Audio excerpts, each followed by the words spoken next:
بسم اللہ الرحمن الرحیم۔ ہماری آج کی ویڈیو کا عنوان ہے کہ 3 طلاق کو 1 طلاق قرار دینے والوں کی جو مشہور حدیث ہے اور مشہور دلیل ہے صحیح مسلم میں سیدنا عبداللہ ابن عباس رضی اللہ تعالیٰ عنہ کی حدیث۔ جو لوگ 3 طلاق کو 1 طلاق قرار دیتے ہیں وہ اس روایت کا جو معنی کرتے ہیں کہ وہ اس روایت کا اپنا اصل معنی نہیں ہے بلکہ اس حدیث کا جو درست معنی ہے وہ دلیل کے ساتھ ہم اس ویڈیو میں ذکر کریں گے۔ عبداللہ ابن عباس رضی اللہ تعالیٰ عنہ کی جو حدیث ہے صحیح مسلم میں حدیث نمبر 1472، یہ عبداللہ ابن عباس کے شاگرد ہیں جن کا نام طاؤس ہے۔ وہ فرماتے ہیں کان الطلاق علی عہد رسول اللہ صلی اللہ علیہ وسلم وابی بکر وسنتین من خلافت عمر طلاق الثلاث واحدۃ۔ رسول اللہ صلی اللہ علیہ وسلم کے دور میں، ابو بکر کے دور خلافت میں اور سیدنا عمر رضی اللہ تعالیٰ عنہ کی خلافت کے ابتدائی 2 سالوں میں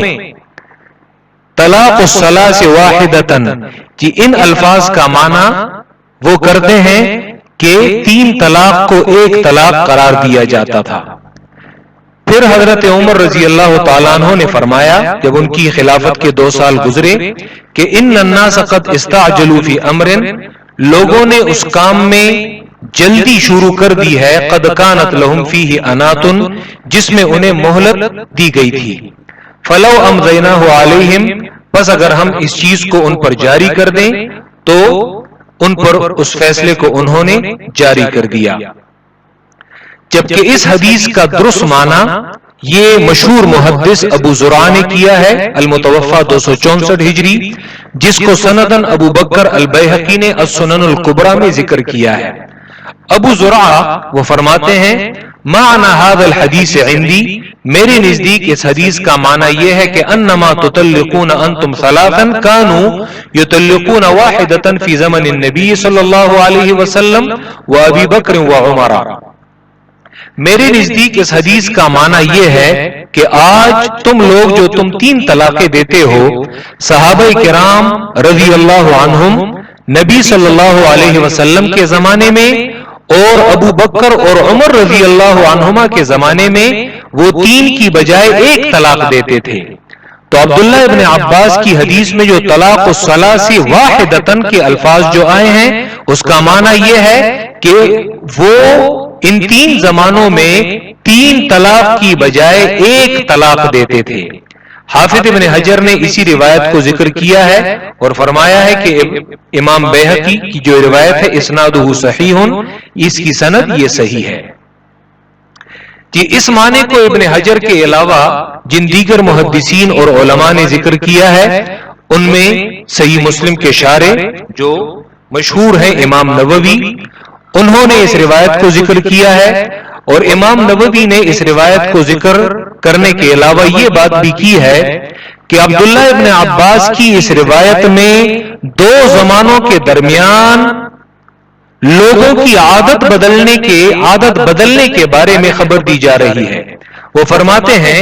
اس معنی پر، یہ جو ابو زرع نے یہ معنی کیا ہے،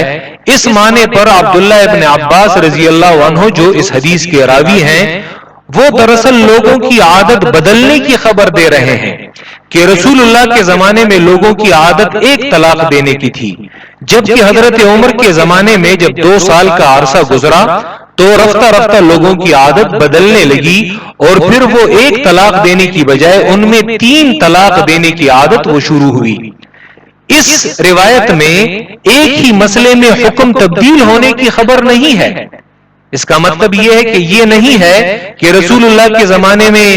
3 کو 1 طلاق قرار دیا جاتا تھا، اس کا حکم یہ تھا، اور اب حضرت عمر نے 3 کو 3 قرار دے دیا ہے تو اب حکم میں تبدیلی ہو چکی، بلکہ ایسا نہیں، بلکہ عبداللہ ابن عباس لوگوں کی عادت بدلنے کی خبر دے رہے ہیں۔ اس معنی کو ابو بکر ابن العربی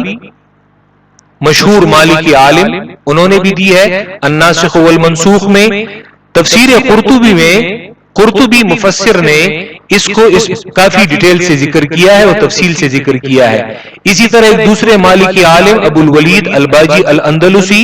ابن قدامہ حنبلی نے المغنی میں اس معنی کو ذکر کیا ہے. یہ صرف بطور نمونہ چند علماء کے نام یہاں پہ ذکر کیے گئے ہیں، ورنہ اس کے علاوہ بہت سارے علماء اور محدثین نے اپنی کتابوں میں اسی معنی کو ترجیح دی ہے اور ابو زرع کے اس معنی کو انہوں نے نقل کیا ہے. کوئی کہہ سکتا ہے کہ صحیح مسلم میں عبداللہ ابن عباس کی اس روایت کے بعد امام مسلم نے جو دیگر دو روایات ذکر کی ہیں تو ان کے معنی سے تو بظاہر یہی لگتا ہے کہ ان تین زمانوں میں تین طلاقوں کو ایک طلاق قرار دیا جاتا تھا. جیسے یہاں پہ وہ دو سندیں وہ ذکر کی گئی ہیں، کانت الثلاث تجعل واحدۃ، تین طلاقوں کو ایک طلاق قرار دیا جاتا تھا.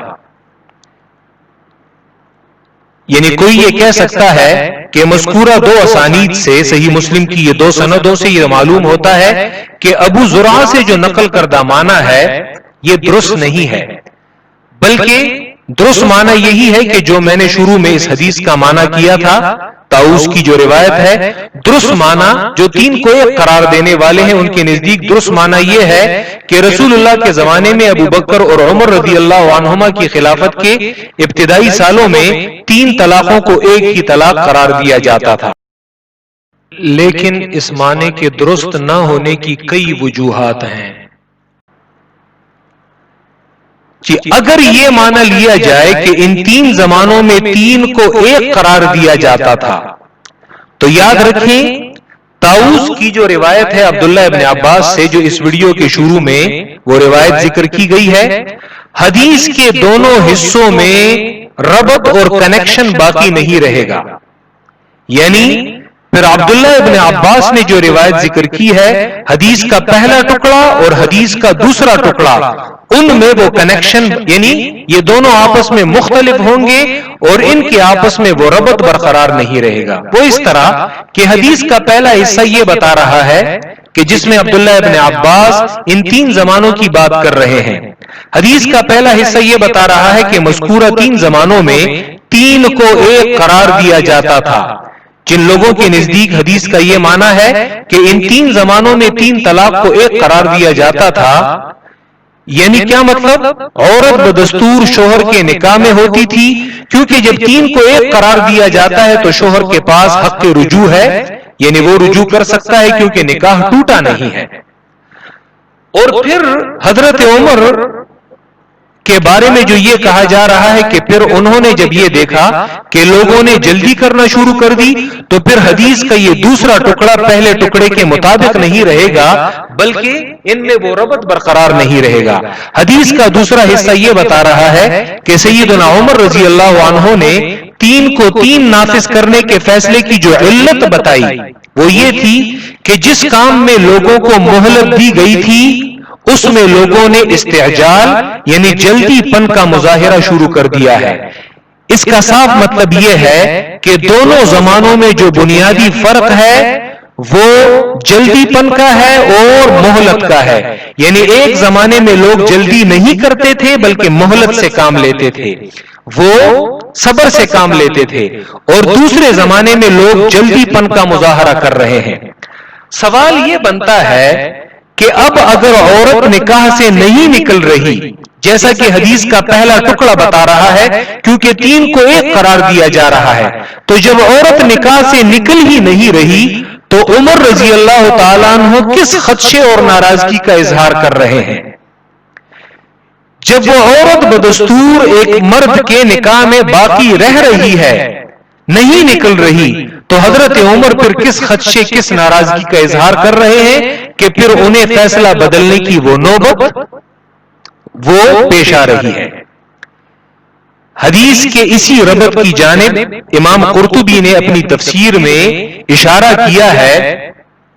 کہ ابو زرع کا معنی اس لیے صحیح ہے کہ اور اس معنی کے صحیح ہونے کی دلیل یہی ہے. اس کا میں ترجمہ بتاتا ہوں تفسیر قرطبی کی عبارت کا کہ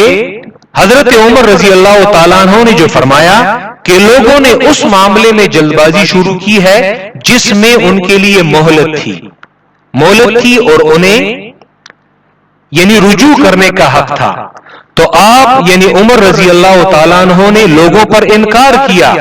کہ انہوں نے طلاق کے معاملے میں جلد بازی کرنے سے وہ طریقہ ایجاد کیا جس میں ان کے لیے مہلت تھی، یعنی اب لوگ 3 طلاقیں ایک مرتبہ دے رہے ہیں، حالانکہ پہلے زمانے میں لوگ 3 کی بجائے 1 طلاق پہ اکتفا کرتے تھے۔ بس اگر لوگوں کا اسلام کے ابتدائی دور میں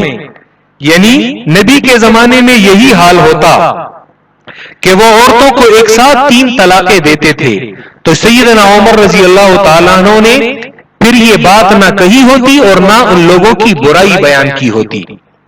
اس کا آسان الفاظ میں مطلب یہ ہے کہ پہلے زمانے میں یعنی نبی صلی اللہ علیہ وسلم ابو بکر کی دور خلافت میں عمر رضی اللہ تعالیٰ عنہ کی خلافت کے ابتدائی 2 سالوں تک لوگ استعجال یعنی جلد بازی سے کام نہیں لیتے تھے، بلکہ وہ 3 کی بجائے 1 طلاق سے کام چلاتے تھے اور 1 طلاق سے ہی وہ نکاح کو ختم کر دیتے تھے، بلکہ اناتن یعنی مہلت اور تاخیر سے کام لیتے تھے۔ لیکن اب لوگوں نے جلد بازی کرنا شروع کی اور شریعت کی دی گئی مہلت کو ضائع کرنا لوگوں نے شروع کر دیا، اور اب لوگ 1 کی بجائے 3 طلاق ایک ہی مرتبہ میں وہ دے رہے ہیں۔ اس حدیث کا ایک تو یہ کہ اگر یہ معنی کیا جائے ابو زرعہ کا تو حدیث کے دونوں جملوں میں ربط برقرار رہتا ہے، اور اگر کوئی وہ معنی لیتا ہے کہ 3 کو 1 قرار دیا جاتا ہے تو حدیث کے دونوں جملوں میں وہ ربط اور وہ کنیکشن وہ باقی نہیں رہتا۔ اس حدیث کا اپنا راوی عبداللہ ابن عباس رضی اللہ تعالیٰ عنہ وہ 3 کو 3 قرار دینے کا فتویٰ دیتے تھے۔ محدثین کے ہاں یہ ایک مشہور قاعدہ ہے کہ راوی اپنی روایت کو خوب جانتا ہے دیگر لوگوں سے۔ حدیث کا راوی اپنی روایت کو خوب جانتا ہے، بالخصوص صحابی جب اپنی روایت کردہ حدیث کے خلاف فتویٰ دے تو یاد رکھیں یا تو تطبیق کی صورت اختیار کی جائے گی اور یا پھر نسخ کا قول کیا جائے گا۔ ابن حجر اسقلانی نے اور دیگر محدثین نے اس قاعدے کو ذکر کیا ہے، میں ترجمے پہ اکتفا کرتا ہوں۔ جب راوی اپنی روایت کردہ حدیث کے خلاف عمل کرے، جیسے اس حدیث کا راوی عبداللہ ابن عباس، آگے آ جائے گا کہ وہ لوگوں کو جب ان کے پاس کوئی شخص آتا کہ فلاں شخص نے 3 طلاق دی ہیں ایک ہی مرتبہ میں، تو وہ ان 3 کو 3 ہی قرار دینے کا فتویٰ دیتے تھے۔ حالانکہ اس حدیث میں طاؤس کی اس روایت میں عبداللہ ابن عباس 3 کو 1 قرار دے رہے ہیں اور خود فتویٰ 3 کا دیتے ہیں۔ جب راوی اپنی روایت کردہ حدیث کے خلاف عمل کرے تو یہ اس بات کی دلیل ہے کہ اس کے نزدیک وہ جو وہ روایت کر رہا ہے وہ روایت کمزور ہے، ورنہ کیوں وہ اس کے برعکس عمل کرتا اور اس کے برعکس فتویٰ دیتا۔ اور اہل اصول کے جو محققین نے اس قاعدے کو صرف صحابہ کے ساتھ خاص کیا ہے، نہ کہ حدیث کے دیگر راویوں کے ساتھ، اور اس حدیث میں بھی صحابی اپنی روایت کردہ حدیث کے خلاف وہ فتویٰ دے رہا ہے۔ بخاری نے اسی وجہ سے عبداللہ ابن عباس کی روایت انہوں نے اسی وجہ سے ذکر نہیں کی۔ اس بات کو بھی ابو بکر بیہقی نے سنن الکبریٰ میں ذکر کیا ہے، اور طاؤس کی یہ حدیث ان احادیث میں سے ایک ہے جن میں بخاری اور مسلم کا اختلاف ہے۔ مسلم نے اسے روایت کیا ہے اور بخاری نے اس روایت کو عبداللہ ابن عباس کی اس روایت کو جو امام مسلم نے طاؤس کی سند سے ذکر کی ہے اس روایت کو لیا نہیں ہے۔ ابو بکر بیہقی کہتے ہیں اور میرا خیال یہ ہے کہ بخاری نے اس روایت کو اسی وجہ سے چھوڑا ہے کہ عبداللہ ابن عباس رضی اللہ تعالیٰ عنہ کی دیگر تمام روایات اس روایت کی مخالفت کرتی ہے، کیونکہ عبداللہ ابن عباس سے ان کے تمام شاگرد اس کے برعکس فتویٰ نقل کرتے ہیں۔ ابو بکر بیہقی نے سنن الکبریٰ میں عبداللہ ابن عباس رضی اللہ تعالیٰ عنہ کے دیگر شاگردوں کی روایات ذکر کی ہیں۔ یہاں پہ 8 شاگردوں کے نام ہیں، اکرمہ ہے، سعید ابن جبیر ہے، مجاہد ہے، عطا ابن ابی رباح ہے، عمر ابن دینار ہے، مالک ابن الحارث ہے، محمد ابن ایاس ہے، معاویہ ابن ابی عیاش ہے۔ یہ تمام راوی عبداللہ ابن عباس سے ان کا فتویٰ نقل کرتے ہیں کہ وہ 3 کو 3 قرار دیتے ہیں۔ اسی وجہ سے طاؤس ایک شاگرد ہے عبداللہ ابن عباس کا، وہ اگرچہ ثقہ ہے لیکن عبداللہ ابن عباس کے دیگر تمام شاگرد وہ طاؤس کے برعکس فتویٰ نقل کرتے ہیں. اسی لیے طاؤس اگرچہ ثقہ ہے لیکن مجاہد، عطا ابن ابی رباح جو سید التابعین ہیں، اور سعید ابن جبیر جیسے بڑے بڑے تابعین اور اوثق راوی ہیں، ان کے مقابلے میں طاؤس کی روایت شاذ ہے. اور شاذ کی تعریف محدثین یہی کرتے ہیں. یہاں پہ میں نے صرف ابن عبد البر کا حوالہ دیا ہے کہ وہ فرماتے ہیں کہ عبداللہ ابن عباس سے ان کے یہ شاگرد یہ روایت کرتے ہیں کہ 3 طلاق یہ لازم ہو جاتی ہے اور یہ واقع ہو جاتی ہے. یہ اس بات کی واضح دلیل ہے کہ طاؤس کی جو روایت ہے وہ کمزور ہے اور وہ ضعیف ہے، اور طاؤس کی جو روایت وہ اس کا وہم ہے اور وہ غلط ہے، اسی لیے اس کی روایت شاذ ہے.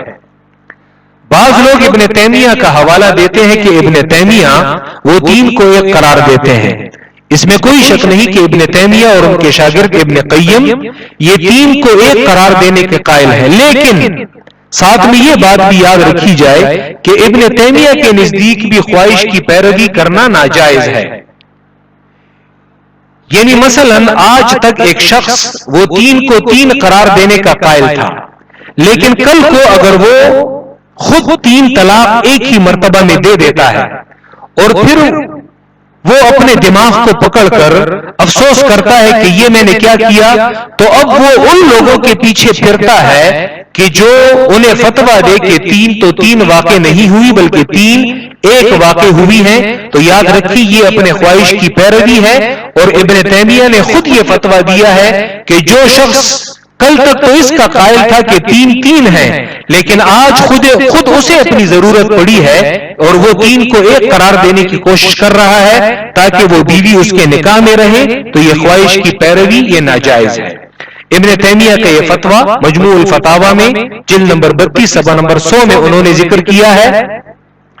کہ ایک ہی وقت میں یقلدون من یفسدہ، وہ تو اس کی تقلید کر رہا ہے جو اس کو فاسد قرار دے رہا ہے، یعنی نکاح کو وہ باطل قرار دیتا ہے، اور دوسرے وقت میں وہ اس عالم کے پیچھے جاتا ہے جو اس نکاح کو صحیح قرار دے رہا ہے، اور یہ تمام کام وہ اپنی غرض، اپنے مقصد اور اپنی خواہش کے لیے کر رہا ہے.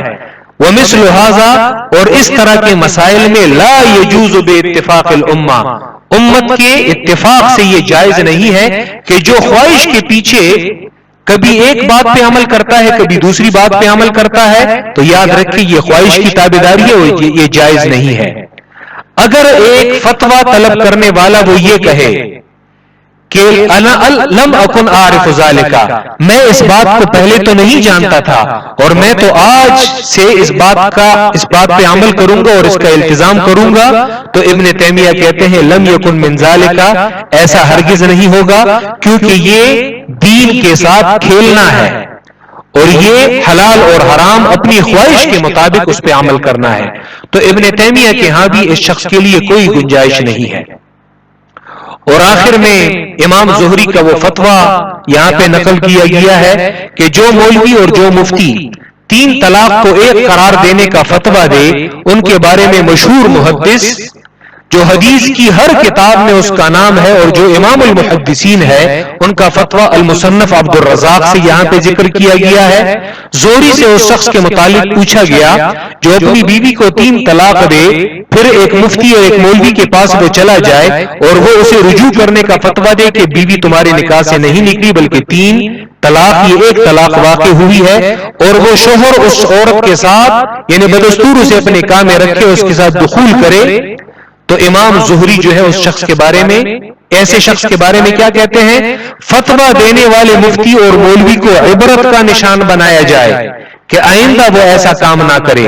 اس مرد اور عورت کے درمیان جدائی اور تفریق لائی جائے کیونکہ وہ آپس میں ایک حرام کام کا ارتکاب کر رہے ہیں،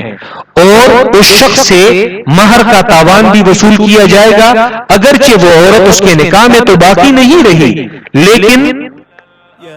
اس شخص سے مہر کے برابر تاوان بھی وصول کیا جائے گا. بہت بہت شکریہ.